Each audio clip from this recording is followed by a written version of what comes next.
Welcome to the Raj Kotecha Show, the #1 podcast in Dubai and ultimate virtue signal of how self-important I am and how busy my schedule is, because we're doing a special ALGO, a lot going on. Joining me as always is Vik. Hello. It's your birthday. It is. Happy birthday. Thank Happy you. birthday. Thank you, Alex. And yeah, I was about to introduce him. The human unisex fragrance, which is Alex. How are you? I'm good. Here we go. So throwing up on the screen right now are all of our talking points that we will eventually talk about and that Alex will retrospectively edit. And he's also brought a notepad today as we improve our system for this podcast. So for those of you who are listening, we talk about a bunch of stuff. Afterwards in the edit, we throw up the blue screen that you're looking at right now. And that lets you know what we talk about. And then you can jump to it. And of course, YouTube listeners, head over to the description where you can just click straight on the chapters. Head over to the parts that matter to you. And Spotify crew, it'll be in the podcast notes, and same with Apple. So, first subject of the day.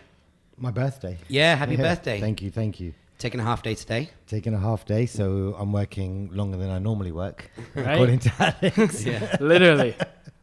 Yeah, so Ine finishes school at 12, so I'll go pick him up, and then we'll just spend some time together. It's been literally, it's ironic. We're recording ALGO, a lot going on, and this week has been pretty mental, long hours. So I've not really spent any time with him. So it's actually a kind of nice little finish to the week. I'll kind of spend the afternoon with him. So you're doing the half day today, and then your dad's flown in. My dad flew in, so I did a 6 a.m. airport run. And it's good. He was in Kenya for 2 weeks. He was here 2 weeks before that in Dubai. So yeah, it'd be nice actually. It's good to have him in town for my birthday. I haven't been able to spend that with him for some time as well. When was the last time you and your dad had a birthday together? God, I don't know. I mean... Before COVID? No, I think it's even before I moved here, which has been over 5 years. Yeah, so that'd be cool. And before even then, because then some birthdays where you were just living, where you and Shayla were living together, and you probably weren't even around your dad on those days. No, but we'd usually see each other. Oh, okay. Like on all our birthdays, we'd normally see each other. Got it. Pre-COVID, me moving here, but. Yeah, it's nice. It's cool. Like, it's a nice... We didn't actually plan that he was going to come back today, but it just kind of worked out that it was 2 weeks from when he left, so it just kind of worked out nicely. So, yeah, it's cool. It's good. And we got a lot more family in town this week as well. Yeah, we're getting a lot of shout-outs this week. So it's really good. I'm really happy with that. Nice. Good week. Good. And anything else? So you're 43? Yeah. Any big reflections or goals or whatever? It's a forced reflection. I don't know, man. I'm not. You've lost a lot of weight, so probably the health thing will be one. The health is probably my actually #1 priority, because, in the midst of this like crazy week, which we're going to talk about, I'm up at 5:30 going to the CrossFit at 6, because I'm super dedicated to it now. Like, protein shakes and the whole nine. And I think that is going to be my biggest goal. Like that's it. Really, more than that, everything else like career, money, relationships, this, that, and the other, I just keep working on anyway. But health takes real dedication and real time and like real motivation. And yeah, I'm in it now. Like, are you going to do a weigh-in today on your birthday? Nah, I don't do weigh-ins. I don't know what I weigh. Okay. Actually, and again, ironically, the thing that tipped my scales, literally, and pun intended, was when I weighed myself in July last year, and I was the heaviest I ever was. What was that weight? 86.6 kilos. God, I think I've been heavier than that, but And that's a lot. I've looked in the mirror in my late 80s, weight-wise, and been like, you twat. Yeah, listen, and I just wasn't happy about it. But like, COVID, and I just got lazy. Now, I jumped back into CrossFit. I've done it many times before and lost a stack of weight, so I know it works, and it is working. So that's just it. I'm just going to keep on that momentum.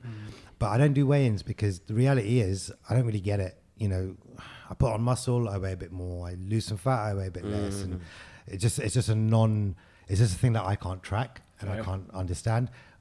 The way I do it is, how much energy do I have? Do I look better? Can I buy clothes that fit me, and do they fit me? Do I not feel like, do I not feel bad? Like I told you this morning, if I eat something like late night that I shouldn't be eating, the next day, how do I feel? As long as those markers are hit, then I'm happy. Nice, yeah. Yeah. Cool. Well, congratulations. Enjoy the rest Yeah. of the day. We have to find more reasons to celebrate into next week as well. Yep. Vik doesn't sell out his birthdays the way that I do. He really doesn't. We need to. Nah, so and actually I knew you'd mention that. It's funny because, and I don't know why this is, I haven't come to any kind of conclusions, but over the years, my birthday from my part has dwindled down massively. I just don't do anything. And even like Shayla's like, I'm like, now I've got a kid, I've got to do something. Not got to, but it's nice to spend the time with him. But I'm just like, I just don't want to do anything. But when I was like growing up, teenage years, uni years, college years, like I'd always get everyone out to the party or to the club or whatever we were doing, and everyone would come out and would just be a big celebration. But then after that, I was like, oh, can't be bothered anymore. Are you going to dinner at least tonight? Yeah. That's don't know good. where yet though. You don't know where? No. You'll figure it out. Got to figure Yeah, that out. Yeah. I might have an idea. No, I don't really. Okay, okay, cool. So next up on the agenda. Cool. So big week this week in terms of events. So we'll start one by one. We'll start with Wednesday, Dubai Opera House. Yeah, so we mentioned last week Spencer Lodge, who is a former client who's pulled us in for a project, had a very big week this week. Namely, he was the host of a fireside conversation at Dubai Opera House with 1,000 people in the audience, an audience with Steven Bartlett. So Spencer was there, rightly so, deservedly so, on merit, because of his ability as a podcaster, as an interviewer. He did an excellent job. We're grateful that he brought us in because we don't really do that much in the celebrity world anymore. You know, it was great to be around a couple of cats that, if we were going full throttle, we'd have definitely been around the Steven Bartletts of the world. Yeah. Steven Bartlett's the guy that he interviewed and did the fireside chat with. And, but, you know, we're not in that world as much anymore. And so it was nice to come in via proxy. And, yeah, grateful to Spencer for that opportunity. And then on Thursday, he was on stage at an event for Aldar, which is a Abu Dhabi-based property developer. And he did a 1 hour keynote, maybe a little bit more. Yeah. And then following him was Lewis Howes, the US podcaster. He's, 1,200 or 1,800 podcasts in, 9 years in the game. And then following him was Steven Bartlett. So we're definitely going to speak about them a little bit. But they both kindly brought extra books and gave us one. So this is Steven Bartlett's book. See, now I'm glad I've got the camera so I can show it. It's called Happy Sexy Millionaire. He spent some time in Manchester, so I kind of got a bit of extra love for this dude, and we'll talk about him in a second. And this is Lewis Howes' book, The School of Greatness. You can get that on his podcast as well. So I noticed that the recall value of both these guys is not as high in Dubai. They're not like as huge, like known in the streets as like a Gary or someone like that, Gary V. But I really feel like these two dudes, I like them a lot. I like working with them both. I told them both when I said bye to them, I was like, you guys are really nice to work with. Yeah. Like, I think I look forward to working on some shit again in the future. Both very different guys, though. Yeah, completely super different. And it is that kind of classic British and American kind of thing. But at the core of each of them, they're both the same. The way they might kind of personify it might be different. Yeah. But at the core, they're the same. And one marker that I always have when I kind of not judge literally, but like kind of look at that person and make a judgment on them is yes, them, but also their team as well. And all of their team were great. Like both of their teams were great. Yeah. They very friendly, very accommodating, like just super nice people. So you kind of see like, right, that individual can bring that sort of team around him. It means that they've got something about them that's good and genuine, you know? All right, so we've got some shout outs to give. Shout out, obviously, of course, to Spencer Lodge, who instigated the whole thing. Cecilia over at Aldar, Sonia, Ahmed on the Aldar crew, Chris over at Saatchi. MNC Saatchi. Yeah, Matt, who was rolling with Lewis, his manager. Dom, manager of Steven, dope guy. Dom, I think, has been to some parties. The way he was dressed like a little bit... He was dressed quite East London. I was like, this guy's seen some stuff. He doing, yeah. Sean Freestyle, who we met through Gary V, so big up to him. Sean Garnier, that was a funny story because we saw him on the bill and I was like, that name rings a bell. Yeah. And then we Googled him. It turns out it's Sean Freestyle, the same guy that we met through Gary. So always nice to see him. He was looking slick. He was in performance mode as well, which was super dope. He was wearing a suit with trainers. Yeah. Like, wearing a suit with trainers and then doing like upside down flips. It's mad. And all It's kinds really of crazy cool. stuff. Yeah, So it's good nice. to him.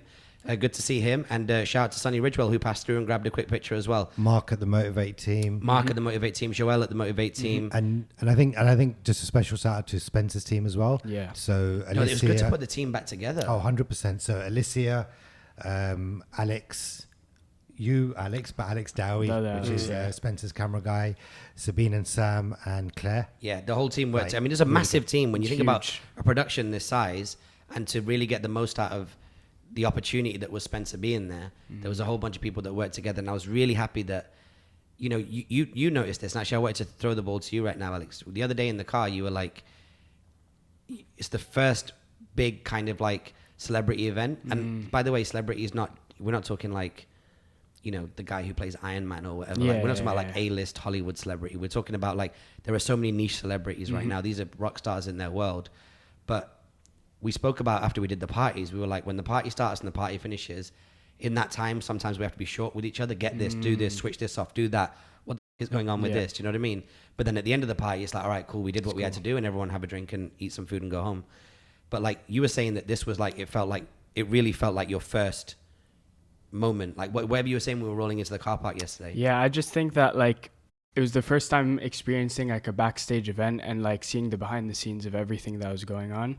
And you kind of realize everybody has their different roles. Even us, we all had our different things to do. We weren't always together. And it's just nice, like just having that moment, just going out, filming what you have to do. And then just at the end, like after a long day, you just know everything went well. And I want to give you your props as well. You did a great job. Thank you. Both events, you know, you held it down, everything that you needed to do. And it's funny you said that because like when you guys rocked up at Palm yesterday, I was in the middle of doing something and then me and him were talking. I was like, I was like, look, Alex, let me just lay this down for you. On events like this and days like this, when my mind is like this, I'm going to be like, I'm straightforward. just going to say, don't take offense, but it's just like this. And he was like, cool with it, obviously. But yeah, you held it down, man. You did an amazing job. Thank you. Good job. Yeah, I'm very confident about when we go through the footage after the show and then start firing footage off to all the different parties that are involved. Maybe I should wait to say if I did a good job. I see the footage. Right? No, I believe in myself. There'll definitely be some moments at the beginning where like I was talking, I remember the camera was going up and down, and I said to you, I was like, but that's more of a behavioral glitch. Like, well, you got to just keep the camera in a steady way, but you're 18, so you'll figure it out. Yeah. So, okay, cool. And so that was very, very good. So on these guys, I was just saying this in the car just now, I was on a phone call, and I was like, I really like both these people, and they are both people that, as many of these personal development folks that I've worked with, Lewis is definitely like I'm a lot more familiar with. Steven I slept on like hardcore. Like the first thing I watched was this interview that he did with a guy called Mo who lost his son, which I thought was very, very impactful. And the reason why I watched it is because on Steven's Instagram or somewhere, he was like, if you don't watch any of my other content, watch this. I was like, great pitch. Like, I'm in because I want to find out who he is as a creator. And then after that, I know that he had Jordan Peterson on, and I feel like I might have seen that one as well. But I was always curious about him because he hustled in Manchester. He literally talked about, you were there back in the day. He goes, there's just one road in Manchester, Oxford Road, and that's where everyone hustles. He's used the same lines that I've been using for 20 years, which is there's 70 to 100,000 students. Then you've got this like satellite school, which is Salford, and the opportunity off the back of that. So it was so nice to hear those things. And then there were some people in their crew as well, where certain names were dropped of certain guys that were very active in those days in terms of like throwing parties and some of them aren't here anymore. So like it was good. And I said to you as well, I was like, you see that? You wouldn't know those names unless you were really there. So it was really, really fantastic. And I'm so happy for the guy. And he's definitely, he doesn't really waste his words or mince his words. He's kind of like, he's a very straight to the point kind of dude, but his heart's in the right place. Like you can tell when you talk to him that he's a friendly dude. He's just, you can tell that where he is in his journey, he's actually, Steven Bartlett's ascending in front of your eyes. Yeah. Like you can literally see the guy skyrocketing, the thoughts he has. And he's the one dude where I looked at him on stage and I was like, yeah, no, this guy's incredible. Well, he's super dialed in. Yeah, right? all the time. Yeah. No matter what. But he's dialed into his brain, right? Obviously, he's very, very, very aware of his surroundings, who's around him, and he's very engaged with the people that he's talking to or that are talking to him. But he's super dialed into his own thoughts. So when you talk about not mincing the words or wasting words, he literally says what he says at the beginning. And I told you yesterday, he has a beginning and a middle and an end for basically every sentence. And he's always, and you said he's always referencing back to previous things that he's spoken about, not repeating them, but referencing back and then pushing that point forward. And it's just a very smart way of talking. Now, I don't know him personally like that. We met him obviously over the last couple of days, but has he always been like that? Has he developed that? I don't know, but whatever it is, that's there. And like you said, he's only going to get better and bigger. Yeah, he's got very rough confidence to him. Like, it's not arrogant, but it's like he's not lying. When he's talking, he's definitely telling the truth. You know what I mean? Which is dope. And like, and I think, I don't know what he charges. I'm assuming like a Steven probably falls in that kind of like, he's doing BBC now, right? He's on a TV show. He's on Dragon's. So I'm assuming he's probably in the kind of 100 US mark. Six figures was my gut. For sure. He'll be north of six figures for a keynote. So, what I liked about him, and I'm obviously a public speaker as well, and I was sat there and I was saying to Vik whilst he was speaking, I was like, he's got he's so well rehearsed. Like his style of talking is that he knows, imagine almost you got like reference cards and you ask him for something and he flicks through the reference cards and pulls it out. No, the way I described it was, imagine you've got a book and here's everything that he wants to say. And then there's those cats that put like stickers on the end of their book, and someone asks him a question, he just goes to this part of the book. Like he had all of his talking points down. Clearly wasn't the first time he was asked these questions. And I felt that the amount of value he delivers per words whilst he's speaking is very high. Yeah. He basically, his superpower is he doesn't waste any words. So even if he does, because his answers are long, even if he does 4 minutes, 4.5 minutes, there's no point where you want to get off the train. It's valuable, and that's very difficult because people can't talk 3-4 minutes without rambling or wasting or losing their train of thought or making the wrong point. Do you know what I mean? So he was super cool, and I think we'll definitely see him again. I've got a feeling that we're going to cross paths with him, and he's hella young. Yeah. 29. How old is he? Is that how old he is? Yeah. God damn, man. Yeah, that he guy's has so much time to grow. He'll be a billionaire within a year. Yeah, he's just starting. Man. Yeah. Like, I mean, he even talked about his company being valued at, what was it, like 50 million in the last few months? No, he went from 50 to 400. He said the next one, which could be in the next week, could be $1 billion. But I can see him being a cash billionaire. Yeah, at some point. I'm sure at some point. I wouldn't doubt that for a second. So very nice to meet him. Yes. Thank you, and thank you to the dudes. We'll send this clip out to their team, but thank you to Steven for writing a dope ass, a little kind of message to our little sisters who are big fans of his, who were lost their minds, along with many other people when I mentioned that we were going to be working with him. And Lewis Howes, also a very nice guy. Really as nice as you see on the screen. Like, so nicer. Super nice. Yeah. I think nicer. Like he gave so much time, so much attention. He was chilling, like asking he was so intrigued about Dubai. Like he's only been here once, and he went to Sharjah and then Abu Dhabi, and it was like a bit of a whistle. Because you guys were all chilling in the room, right? When I was bouncing around for a period, for a while, period of time, good, maybe good time. 10-15 minutes, and it was him, Matt, me, Alex, Spencer, and then you came in towards the end of that, and he was probably like just talking to Spencer for about 10-15 minutes just about Dubai, like asking every single question under the sun. And obviously Spencer's been here for a very long time. He knows the country really well, knows the city really well, but super intrigued about Dubai. Very nice. Gave a lot of time when he was recording. Yeah. All of that kind That's of what I stuff. loved about him. He was just like, he came in the night before from LA and is leaving today. So he's probably on the ground 48 hours, give or take. And that's a tough flight because LA is coming from LA to Dubai is the equivalent of doing London, Sydney, which is a 12-hour swing. Yeah. It's a very extreme swing. If it's 7 a.m. in LA, it's 7 p.m. here. And we saw Gary do this a few weeks ago. Yeah. When these guys do a full day run of speeches and press, they are basically working through the night. If they do 9 to 5, they are doing the equivalent of doing 9 p.m. to 5 a.m. The funny thing is they do much more than that. They typically go from 7, 8 in the morning until midnight. So it's an outstanding work ethic, but he seemed like a super cool dude. Shout out to Matt on his team as well. I like the dude. I think as well, like, I feel like we'll cross paths with him again. Yeah, at I some think point. so. I think so. And he actually, you're talking about Steven, where we see him ascending, like you can see him ascending on like in front of your eyes. Lewis actually, I feel, is kind of already ascending. Like he's already kind of Lewis is an OG in this game. Right? Yeah, he described it best. He goes, he was second generation podcast. Yeah. So there's a few cats that came before him, like the Joe Rogans and whatnot, and then he came in with like the Pat Flynn's and people like that.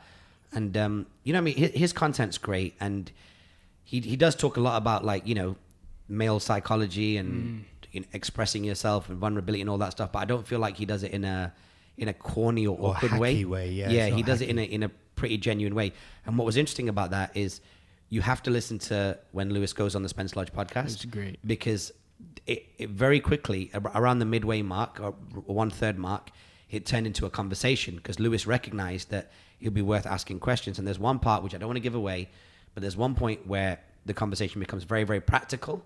And at that point, it's an outstanding piece of content. It's something that could just be ripped out and put in YouTube by itself. So really, really good. And then finally, before we move on from this, I know we're going long on this, but it was a gravity point in our week. Is Spencer Lodge, man. Like, if I can find it today, we'll put it up on the screen. If not, I'm sure we'll post it on stories or whatever. But I've still got the picture of the first time Spencer picked up a pen to write for the Spencer Lodge podcast. It was in his studio, where everything was wearing a brown jumper, and we just got over the whole... We literally at the point where it's like, you start a podcast by saying, welcome to the Spencer Lodge podcast, I'm your host, and then we start talking about the end, which is, you know, you've got to tell people, leave us a 5-star rating and review. We're talking about 3 years ago now. Okay. And for him to go from that to 2 stages, you know, one was... Aldar was probably 700. Upper House was 1,000. So 1,700 seats.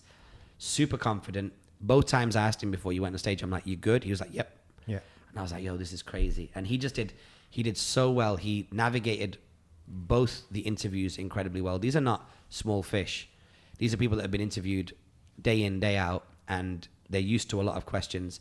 But he went there. You know, Spencer asked, we can talk about this because it happened in public, but Spencer asked a question about Jamal Edwards to Steven Bartlett. These guys were homies. Jamal Edwards, MB, rest in peace, died a couple of weeks ago, 31 years old, and arguably the most accomplished content creator from the blog era on the UK side. 100%. So, you know, he went there. And what was interesting, I can say it, I don't know if Spencer can say it, but like a lot of people were like, that was the highlight of the whole Upper House. And actually, if you ask people upon reflection, would they have rather that Spencer got double the time or gone into a panel? I think everybody would have been rather that Spencer gets double the time. They did a panel and you got to do what you got to do. But like Spencer would have killed it if you'd given him another hour. And I think Steven would have enjoyed that to go to another depth as well. So it was great. Yeah, just a kind of final point on this one. Like, it actually felt like, I mean, so just to reiterate, Spencer did an amazing job, supernatural. Like, I didn't feel like he didn't belong at any point on stage,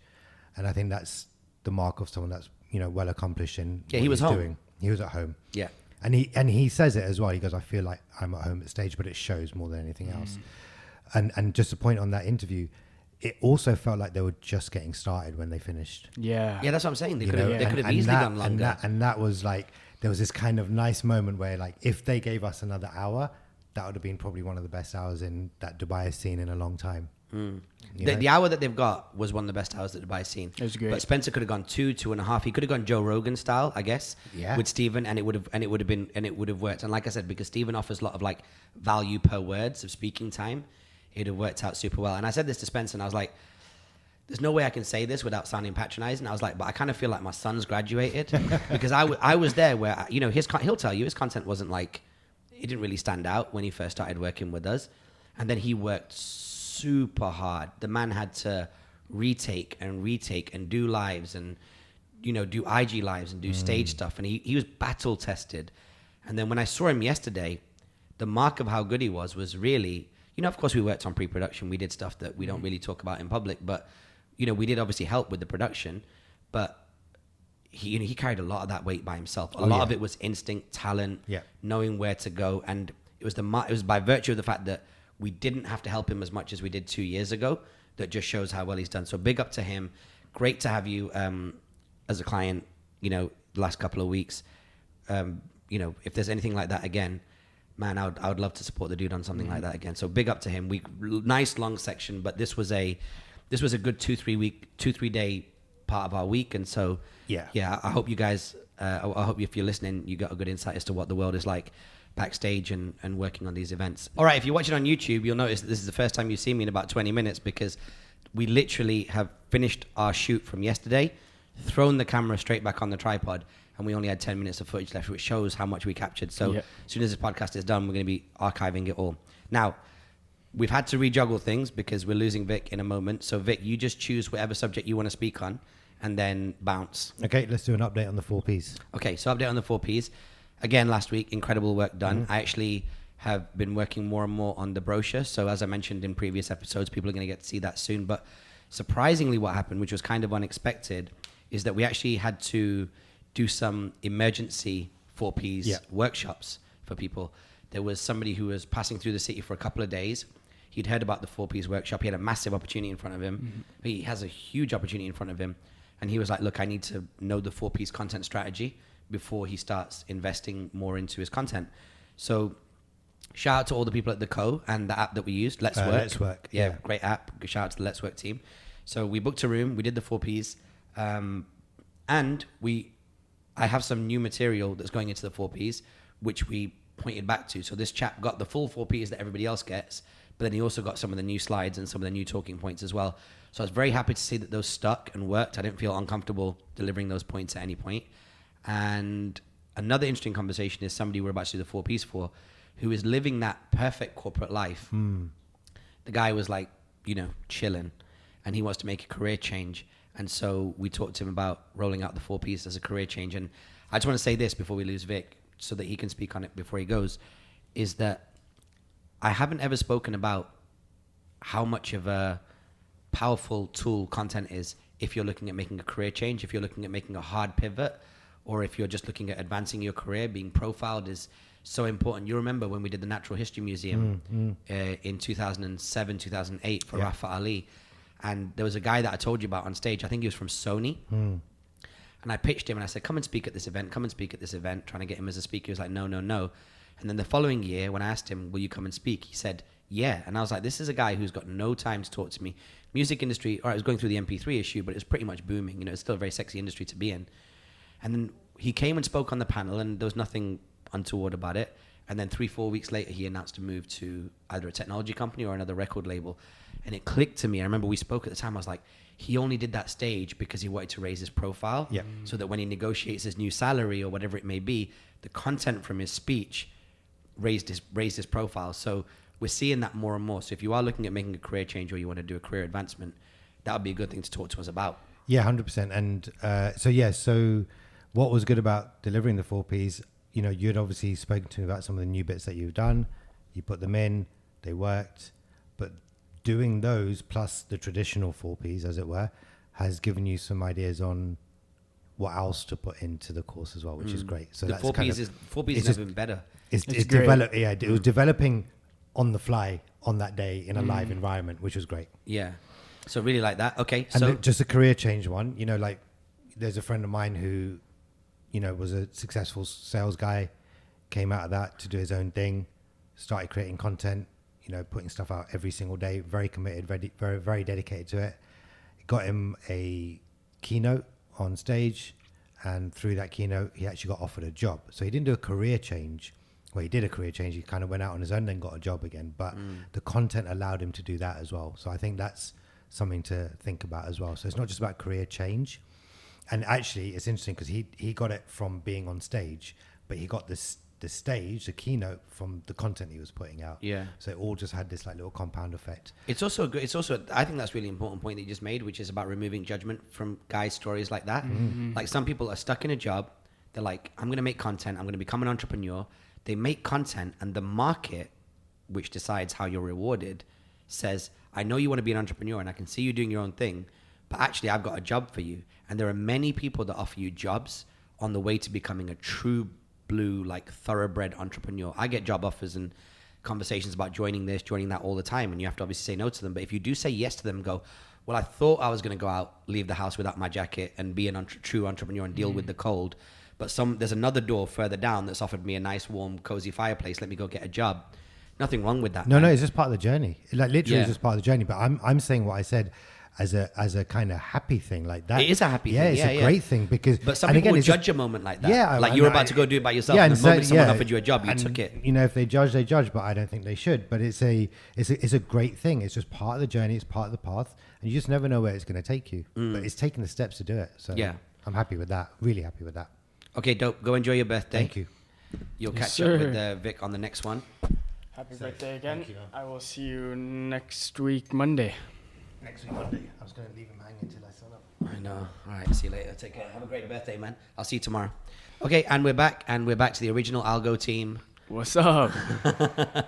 Now you can be free again. Exactly. Nice. Okay, so before Alex gets too carried away and has his Lady Gaga moment, let's get straight back to the agenda. What's next on the talking points? Feb 30th, last night. Ah, yeah, that was pretty cool. It was cool. It was nice. And you only just realized that February 30th isn't a day. Dude, no, it's just I had a blank. It was a long week, and I didn't clock. Yeah. So Feb 30th is one of these kind of if you're living in Dubai at the moment, there's been a whole area that's been built up called West Palm Beach. Very cool area. Very nice. But one thing I would say about there, and a lot of Dubai at the moment, I got there and I was like, yo, you were there pretty early. We had a table for like 13 because the whole family was meeting together last night. And I was like, yo, do you have happy hour? They were like, nope. I was like, all right, cool, no problem. And then we, proceeded to order, and it wasn't long before like our bill was in the thousands. Yeah, it was expensive. And I'm starting to feel like this inflation shit is starting to become a little bit real now. like it's like we had food is getting pretty expensive in the city depending on where you eat. There'll always be cheap places to eat. And then combine that with fuel, and the whole world's kind of going mad right now. Like there's so much extra to pay for things that you're used to getting a deal on. And I don't think it's the first time we've spoken about this on this podcast, but it's not uncommon to go to a nice place with a nice sound system and a good DJ and a nice fit out and lighting and things of that nature and pay 70 dirhams, which is about 14 pounds, 20 US dollars for a cocktail. Yeah. So I don't know, man. I might just have to just... Cocktails last night were expensive. Mad expensive. Yeah. And I wasn't even ordering the expensive ones. Yeah, exactly. There's some way more expensive. The ones that me and you had at the beginning were the cheapest ones, and they were as expensive as you'd get in a bar 2 years ago. Yeah. So, I think that's something to look out for. I don't know, I just want to kind of put it on record and be like, I think we're all going to have to start factoring in the fact that stuff's getting more expensive. The world's not in a good place right now. There's all sorts of conflicts going on, all things going on in the financial markets and the supply markets all around the world. But I think as business people, if you're in a business or you're in the business world, you're going to have to imagine that at some point the belt tightening is going to affect you. I literally, this morning, returned my car. I have a Nissan, and I love it. It's my first car in Dubai. I got it in April 2021, right after getting my driver's license here. And, the first month I got it, it was 1,800 dirhams. Then each month that followed after the opening offer is 2,000 dirhams, which is about, 450 pounds a month. And then they were talking about like making it 2,800, which is like a 30-40% increase. That's a lot. I'm like, I don't need this car. Like, I'll just go to a new car rental company, sign up as a new customer, and they always give you like sweetheart deals when you sign up. And I'm not a big car guy. Imagine I'm not even the kind of guy who needs to push a Benz or a Merc or something like that. So for these kind of like low end cars to go up, so I'd be interested to know anybody who is what are your thoughts if you're listening right now. Drop me a message at Raj Kotecha. Is there anything in your world which you think is significantly going up and could pose a threat to your business or your quality of life? I'm open to people having discussions about it, because I think this is the point. I think everybody needs an inflation strategy. If you're in business right now, you're like, what am I buying that's going to cost me more? What am I using in my personal life? Like, what's your inflation strategy? Drop us a message. I want you to just kind of put that out there in the universe. The hustlers know what time it is, and they'll reach out to me. Okay, next. Dope. Amongst Few dropped a shoe with Reebok. God. Sick shoe. Have you seen it? Yeah, I saw it. It's dope. Wow, let's throw it up on the screen right now. Yeah, It's a very good looking shoe. Yeah. And then what I saw yesterday, I know we're on location shooting a lot, but what I saw yesterday is it looks like they've wrapped the Amongst Few store. Yes, the store. I saw that. Or they put like a carpet somewhere in their store. Something like that. And this is from looking at the different assets that they put out. It looks like the inner sole of the shoe is based on an original one of one carpet that they had made by a Persian carpet maker. Okay, that design then became the inside of the shoe, and then on the underneath of the shoe, it's translucent, and it says Amongst Few on it. And I think on the underside is, and I don't know because I haven't had a chance to like talk to the guys about this yet, but I think every Amongst Few where the word Amongst Few is under the sole as well might be placed differently. So every shoe you buy is unique. That's dope. So that's pretty crazy. Limited quantities. It's got to be limited quantities because they're doing a raffle. So I'm going to see if I can blag myself a pair. But not blag as in for free, as in I'll buy it. But like, I want to see if I can just keep a pair and just like, just stunt on people now and again. And they also had the founder of Reebok in the commercial. Really? Yeah, he's a northerner. I think he's from Manchester or somewhere. Nice. The original OG founder. That's dope. So exciting times for them. If you're into sneaker culture, that's one that's definitely going to go up in value. Shout out to them. I think there's nothing really more to say about that other than I should have probably put it here. Hang on one second. Ping, I just came back. Yeah, when I was giving my car up right now, I had to just get in my car and be like, yo, you're not taking my Jay-Z air freshener away. So I'm gonna if you want these, they've got all these classic rappers. They've got you can buy air fresheners from their shop. They're very, very good. So yeah, when I gave my car up, I almost left this original Jay-Z air freshener. How could you do that? You almost forgot it. No, you know what it is? It's crazy. When I first started driving my car, you know when you buy a car and then you realize that everybody in the country has the same car? Yeah. Like you don't look at the car until you buy one or until you acquire a car. And then I would be like, oh man, everybody in the city has a Nissan Kicks. So the one way I would differentiate, especially when you first start parking in car parks here, and car parks here can have, I don't know, maybe tens of thousands of cars. You get a bit of anxiety, like which one's my car and where am I today? And this Jay-Z air freshener in the window, because my windows are not tinted, was the easiest way for me at a glance to figure out, oh, that's my Nissan. That's cool. So yeah, I'm going to leave that here. I need to buy shares in amongst you. These guys need to do an IPO, man, because I buy everything that they sell. Okay, what else? Raw Coffee Workday. Man, so how crazy was this? You came to that Raw Coffee Workday, right? Yeah, I was there. So we were in, the favorite coffee I have in the city. I'm a big coffee guy, and my favorite coffee in the city is Raw Coffee. And Raw Coffee has kind of been a grassroots brand. It used to be really, really small. Their cafe was like the size of my apartment, and then they ended up basically taking over a whole warehouse, and they've got a roastery in there. It's like the size of a nightclub. It's really nice. Really nice, yeah. So we went there, and what was really dope about that was we went there and we were working from there, and then like dudes would just pull up that we knew from the community, and we'd randomly like see them. So like shout out to Nana, our boy forever, my boy Marco, who I used to work with at Leo Burnett, who's now on Team Huda Beauty. It was good to catch up with him. He's just a force of nature. And then my boy Rajiv showed up, and he's got a cool startup which is pre-market, so we can't talk about it yet, but we'll have him on the show when he launches it. And it was just such a cool vibe to kind of like work from there and bump into so many people. So I'm really, really liking that, and I'm getting a lot done there right now. So I don't know, maybe I shouldn't have given that away, because now people might just pull up at Raw Coffee knowing that, oh yeah, let's go there for a meeting, because I'll probably always say yeah to going there for a meeting. So yeah, Raw Coffee Workday was super cool. I say that to say this, which is like, if you know of any other cool spots in the city that are worth working out of, around the block, super amazing. Have you been? Nope, never been. Oh god damn, that place is amazing. We need to go there. Okay, we'll go there at some point next week. Yeah. Any other places that you think are worth working from, then let me know. Shout me at Raj Kotecha. Okay, next. WhatsApps and emails backed up. Okay, so WhatsApp and emails backed up. If you've WhatsApped me in the last week, there's a very high chance I've not WhatsApped you back, because of everything we're talking about on the show. In fact, one of the reasons why we put out the show is to let you know what we're doing when I'm not replying to emails or WhatsApping. So apologies, guys. I will spend this weekend going through as many WhatsApps as I can, as many emails as I can. I'll hit you all back. That's really all I wanted to say. If anybody's like hardcore listening to the show, that means that they're super down with us. And that means that I'm probably apologizing to them for not messaging back. But I will be, all those messages will be replied to very soon. Okay. Next. Kris Fade. Yo, so weird. So weird. Let me tell you a Kris Fade story. Years ago, when I came to Dubai, my boy Richard, this must have been 6-7 years ago, he invited me to a award show. It was like What's On or Time Out or one of those kind of award shows.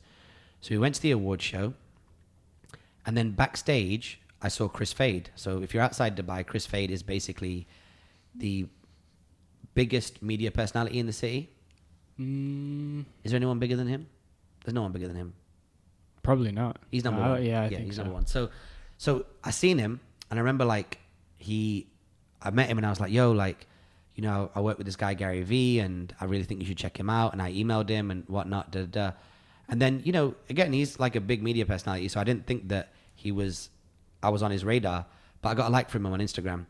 So I wonder if there's a point where we should just like reach out to him and do some cool shit with him. Do you know what I mean? Yeah. Because we have the streets. Like I'm the streets, Kris Fade. I think you should hit him up at some point. Yeah. So I don't know. I think maybe we should do something like maybe bring him into the My Friends, Your Friends community or something like that. Like and I will say this, because obviously he is mainstream. He is a commercial like celebrity as such, but I think he might do good in an environment like this. Maybe coming on the podcast or coming to one of our events and just like doing his thing. So yeah, big up to him, man. That like, I see it as a compliment.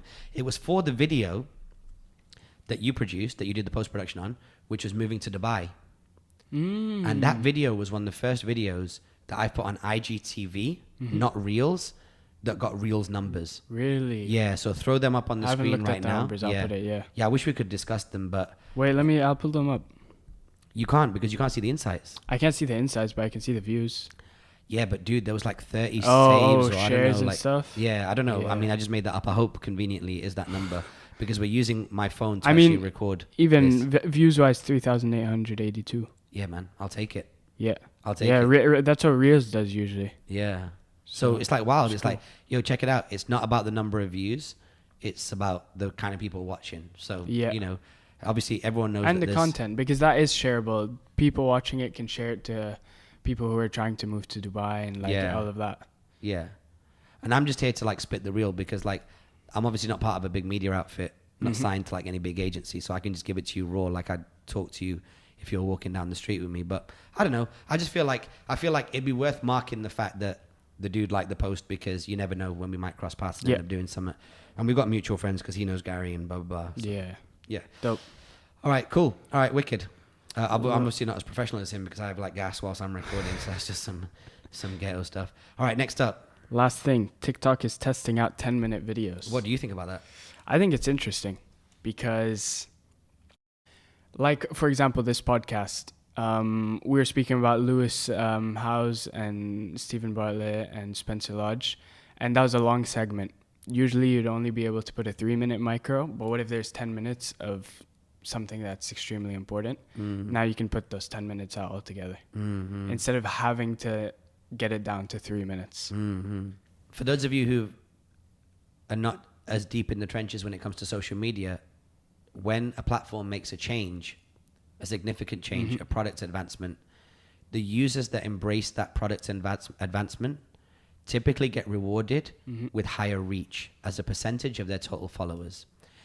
So for example, when Instagram launched Reels, if you immediately embraced Reels and started making custom content for Reels, as opposed to all the other platforms on Instagram, like for example, your stories or your wall posts, which may get lower engagement, Instagram will turn up your engagement on Reels because you've embraced one of their new platforms, and you are then activating your community to the fact that you're on those platforms. So I think we are now about to go through one of the most interesting spikes in TikTok's ascension as a content platform. For them to go from 30 seconds to 3 minutes, you kind of get it. But to go from 3 minutes to 10 minutes, they are basically telling IGTV and YouTube and a bunch of other places where people consume video, even Facebook, bend over to the front and touch your toes. That's basically what they're saying. Yeah. They're basically saying like, yo, we're here. Yeah. Like, you know what I mean? It's true. So like, we're going to see, there's so many innovators and so many disruptors on TikTok. And I don't think that they're going to make the same thing that you'd make on IGTV, because IGTV's 10-minute length started a different step generation in the journey of social media.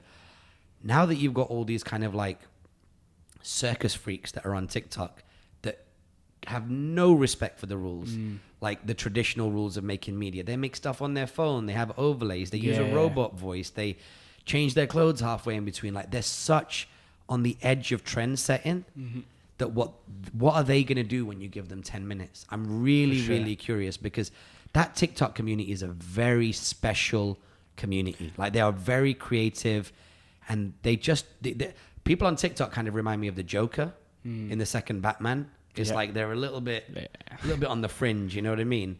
And they go in the face of everything. They go in the face of radio, they go in the face of TV. They're completely non-conventional. So I think it's gonna be very exciting. What are we gonna do? Just longer micros, I guess. No, I don't think so. You don't think so? No. You could.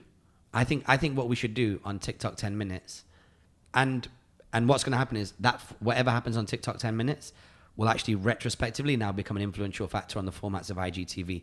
I think what we should do is we should take micros that would normally be the equivalent of Reels, which is sub 1 minute, and back-to-back stack them. So put like 5 micros in one? Yeah. What if we did ALGO of micros on TikTok? That'd be dope. So you open up TikTok, you see in the next 10 minutes, you're going to get the following things. Because Yeah, TikTok yeah. will have scrolling. They will definitely, for 10 minutes, I mean, they'll let even you for scroll 3 back and minutes, forth. they had it. Right. So if we do a version of ALGO for TikTok, where we take, 30-second to 1.5 minute runs, we stack them, and we say on TikTok, these are the parts of this 10-minute TikTok where you're going to get these items talked about. And those bits are the best bits of what we spoke about on this episode. So like we did 28 minutes on Spencer Lodge, Lewis Howes, and Steven Bartlett. Yeah. Why don't we just take the best 2 of those minutes and make it part of like a micro ALGO, Yeah, for sure. So yeah, it'd be dope. long live the medium form. And it's so funny because in the last episode, we were talking about how the CEO of Instagram came out and fully said, okay, short form is the future, right? He was like, we are embracing what it is. This trend is a real trend and it's here to stay. And then all of a sudden, TikTok's like, yeah, but also, who knows how this 10 minutes is going to play out? yeah, it could cancel Yeah, it. yeah, TikTok could get rid of it after 6 months. Who knows? They're just testing it out. It could be a complete failure because also everybody right now is used to TikTok. Well, it started off with just 10-15 seconds of people dancing. Yeah, 15 seconds. 15 and then seconds, 30, and then 30. And then 180, yeah. And the longer you get, more creators are going to have to come in because those original people who are just doing 15-second, 30-second dances can't, what are they going to do that's 10 minutes? It's a good point. It has to be new creators. Even for 3-minute videos, there's new people who started popping off and getting You followers. saw that? Yeah, I think so. Yeah. Yeah. I think the people who started off by doing the dancing on TikTok stayed to the sub 1 minute video and new creators came in to do the 3 minutes. I know a lot of creators on Instagram and TikTok that have no substance. They just do they just post pictures about being attractive, and they do the zoom in thing where they zoom in on their face. It's almost like saying look at me in detail to see how pretty I am. And then at the end of it, it's just that's it, done. And there'll be some music and there'll be a filter and it's like that. And you're right. Maybe we are going towards a place where substance is going to be rewarded because this dumb, trivial 10-second, 5-second, 15-second stuff. I mean, if it's entertaining, it's entertaining. But if it's just literally someone gazing at themselves, not doing anything and not doing anything, or doing the cliche I'm at a rooftop, I'll face the camera and I'll turn and I'll walk away whilst my clothes flare, and then the camera will pan away from them and over the city or whatever. I think there's just too much of that fluff around. That is the equivalent of McDonald's fries. Yeah. It's it's kind of tasty, but it's, you have too much of it and it's not good for you. Do you know what I mean? It's empty calories. Yeah. It's the equivalent of empty calories when it comes to content. So maybe we're who's gonna do the TikTok TED Talk? Who's gonna do that? Who's gonna do a killer 10-minute TED Talk on TikTok? Somebody will, I'm sure. Let's see. Worth keeping your eyes on, ladies and gentlemen. Worth keeping your eyes on. Okay, what else anything else we got to talk about? That's it for ALGO. What are you doing this weekend? Oh, happy birthday to my mom. Yeah. Happy birthday to you, Mom. Yes. And what are you doing today? Going today. Well, first, she doesn't know I'm coming to Abu Dhabi. So I'm going to surprise her there. Nice. And then we'll go for dinner somewhere. Cool. You're going to shout? Am I going to what? You're going to shout the dinner? As in you pay for the dinner? Oh, yeah, of course. Nicely done. Yeah, smooth. Of course. She sees you around with all these celebrities. She's gonna be like, right, exactly. Plus, it's my first paid job, so I have to. Oh yeah, it'd be nice. Yeah, wicked. Yeah. Okay, cool. So let's keep all those good thoughts in mind from ALGO today. I really enjoyed it. I feel like it was better than last week. Last week I was like, it's okay, but this week I really enjoyed ALGO. I really liked the first week. The second one, last week's was probably my least favorite. Just I don't know why. It just wasn't. You did a good job editing last week, though. You took out a lot of crap last week. Yeah, I did. Yeah, it was a kind of a messy episode as well. Yeah, it was punchy. Yeah. And today there's really no crap to take out because the camera failed after 10 minutes. So. Yeah, literally. We'll figure that out. I think. I keep saying that's why we have an intern. Dude, this wasn't my fault. I think you took the cameras home yesterday. Anyway, I don't look. I'm too busy. I'm a blue sky guy. I run things from 30,000 you took the cameras feet. home. We came straight to here, turned on the cameras. Exactly. We need to have SOPs in place, which we will get. ASAP. Any issues? In fact, just go to at Vik Majaria and at Alex Christoph and just hit them with the hashtag SOP in the comments. If you listen to this podcast and you'd like things to run more smoothly in this podcast, then that would be the best thing to do. I will see you during the week out and about in Dubai. Come say hello if you see me somewhere. I've loved that, by the way. I've loved being out this week and having so many people come over and say hello. Shout out to Pammy, who said hello in the bar last night when we were in Feb 30th. Yeah. And everybody who just comes over and says hello in Dubai, I really appreciate it. So nice, makes me feel great. If you're enjoying this podcast, 5-star rating and review on Apple Podcast and Spotify. Definitely hit the share button wherever you're consuming it. Send it to people that you think would benefit from it, as well as YouTube Massive. There's so many things you can do. Subscribe for sure. Hit the notification bell so you get these videos first. Leave us a comment and... Peace. No, there's one more thing on YouTube. Share? Wait, no, you said like, comment. Like, comment, subscribe and hit the notification bell. Oh, okay. Yes, sure. good. All four All right. things. Really appreciate you listening. Alex, have a great birthday weekend with your mum. Thank you so much. And then, no, but I'm back here Sunday for my dad's birthday. Oh, what? Yeah. Back to back. You're going to be broke this weekend. Although you've kind of blagged your dad's birthday present already. A bit, but no, I'll get him something else. Okay, nice. Okay, wicked. All right, guys, thanks for listening. Peace.